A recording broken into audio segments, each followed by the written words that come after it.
Welcome to the world of Karens, where entitlement is the rule, and norms are the exception. Imagine a place where the societal scales tip in favor of the entitled, where basic manners are optional, and the law is a mere suggestion. This is the universe Karens inhabit.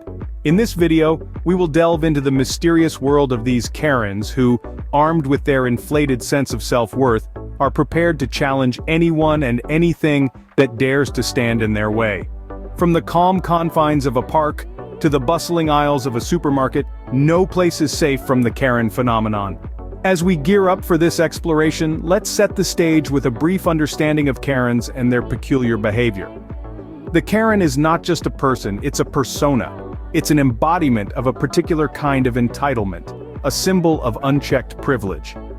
The Karen is the one who will park in a no-parking zone, refuse to wear a mask amidst a pandemic, and demand to speak to the manager at the drop of a hat. But what happens when this sense of entitlement clashes with law enforcement, the very embodiment of societal rules and regulations? Prepare for a wild ride as we delve into 10 of the most insane encounters between Karens and the cops. Stay tuned, it's time to launch into the uncharted territory of Karens versus authority. Don't forget to subscribe to our channel for more interesting facts and insane moments. Ever wondered why some people believe they're so above the law, they as well be on another planet? This perplexing question has intrigued humanity for centuries, and the answer is buried deep within a labyrinth of psychological intricacies and societal standards. Today we'll be voyaging into this enigma, untangling the strands of what's popularly categorized as entitlement. The term entitlement may evoke an image of a particular category of individuals. These are the ones who insist on speaking to the manager, defy wearing a mask during a pandemic, and park their vehicle a no parking area, as if the sign is written in an alien language. They're the ones who, undeterred by laws and societal norms, believe they hover above all. In the untamed universe of internet culture, they've been dubbed as Karens. The name Karen has evolved as a cultural totem. It portrays a specific kind of person who feels they're due for royal treatment, who disregards basic manners and even laws, assuming they're in some way immune. But what propels a Karen into orbit? What makes them believe they're so far above the law they're practically in another galaxy? Psychology cites that this sense of entitlement originates from a complicated of personality attributes, societal norms, and personal beliefs. Certain individuals develop an exaggerated sense of self-worth, believing they merit special privileges.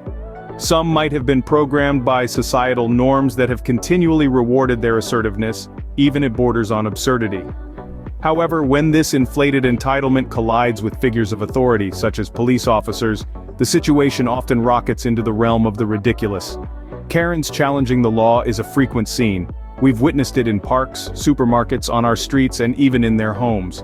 Their confrontations with law enforcement often transform into a spectacle of defiance, disbelief, and sometimes sheer hilarity. As we embark on this exploration, brace yourself to examine the absurdity that erupts when these Karens face off with the law. It's a probe into the human psyche, a voyage into the domain of entitlement, and a glimpse into the strange cosmos of Karens versus authority. Buckle up, space travelers. This journey is about to blast off. Consider the case of a woman who thought public parks were her private property. Picture it. A sunny afternoon in the park, children playing, birds chirping, a perfect day. Enter our protagonist, a woman so completely convinced of her own entitlement that she sees this public space as her own personal domain. Let's call her Karen, for the sake of the story. Karen, in her infinite wisdom, decided to impose her own set of rules in the park. She began by berating a group of teenagers for playing their music too loud. Then she chastised a young couple for their inappropriate display of affection. However, the real spectacle began when Karen encountered a family having a picnic on her grass. Karen, with a self-righteous air, approached the family and demanded they pack up their picnic. When they refused, she called the police, insisting they were trespassing on her property. The audacity of it all, right? As the police arrived, they found themselves in a surreal situation. Here was a woman, in a public park, claiming ownership and demanding they remove a family who were merely enjoying the day.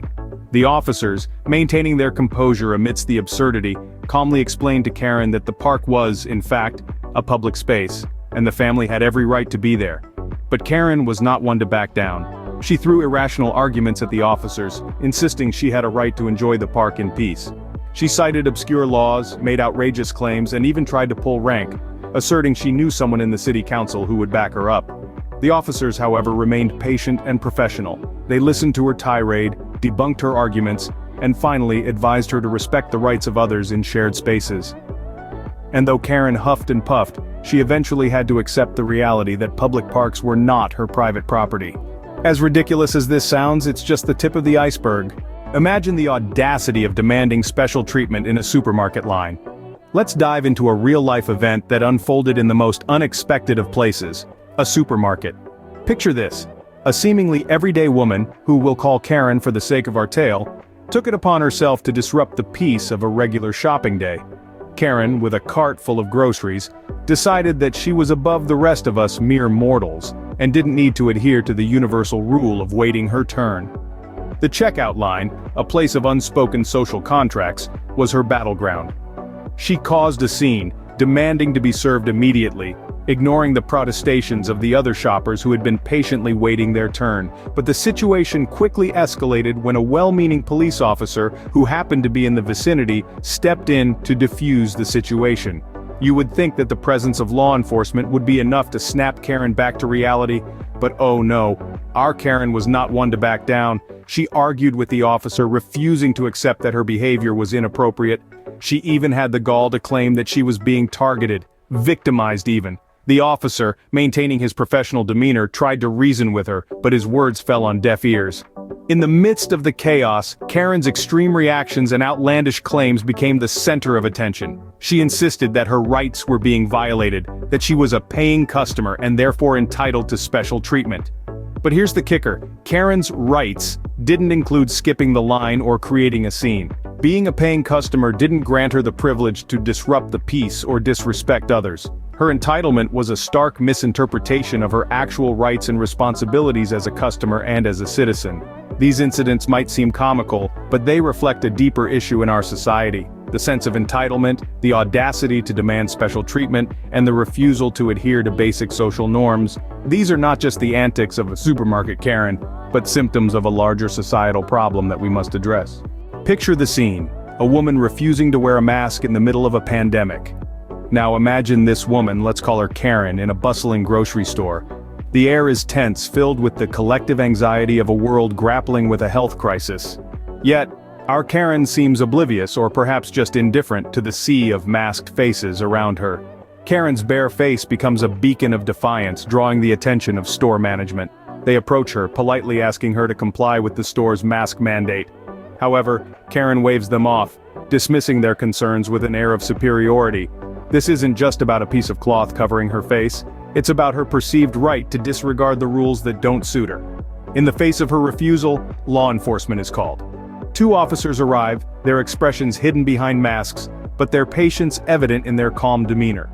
They try reasoning with Karen, explaining the importance of wearing masks for public health. They tell her about the countless lives this simple act could save. They appeal to her sense of empathy, of community responsibility. But it's as if they're speaking a different language. Karen scoffs at their words, going off on a tangent about personal freedoms. She throws around phrases like muzzling the masses and breathing in toxins. She even claims, with an air of misplaced confidence, that she's done her research. In the face of such obstinacy, the officers remain remarkably patient. They don't raise their voices, they don't lose their cool. Instead, they urge Karen to consider the bigger picture. They try to pierce through her wall of entitlement to make her see the potential consequences of her actions, but all their efforts seem to fall on deaf ears. Karen continues her tirade, her voice echoing through the store, a chilling example of the audacity of entitlement. It's a scenario that's played out in various forms across the globe, a stark reminder of the lengths some individuals will go to maintain their perceived superiority. These examples offer us a window into the world of entitlement. So why does this happen? What makes these Karens behave the way they do?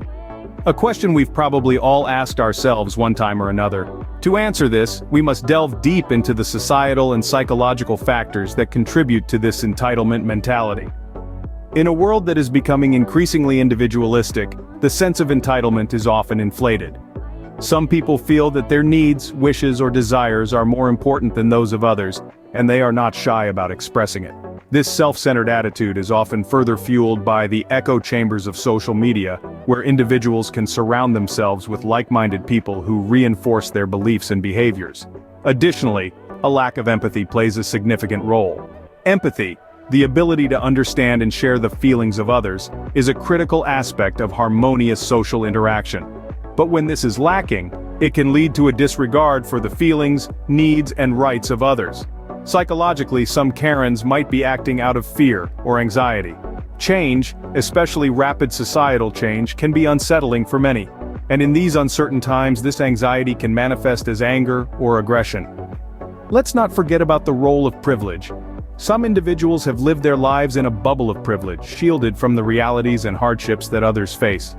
When this privilege is challenged, it can lead to confrontations and tantrums, much like what we see with the Karens. These behaviors are not just disruptive, they can also be harmful. By disregarding the rights of others, these individuals contribute to societal divisions and conflicts. Their actions can cause distress to those on the receiving end, and in some cases, even pose a risk to public health and safety. As we've seen, the confrontation between Karens and cops can often be a spectacle of absurdity, but it's important to remember the underlying issues at play. To address this problem, we must strive to foster empathy, promote understanding, and challenge entitlement. Only then can we hope to see a change in these behaviors.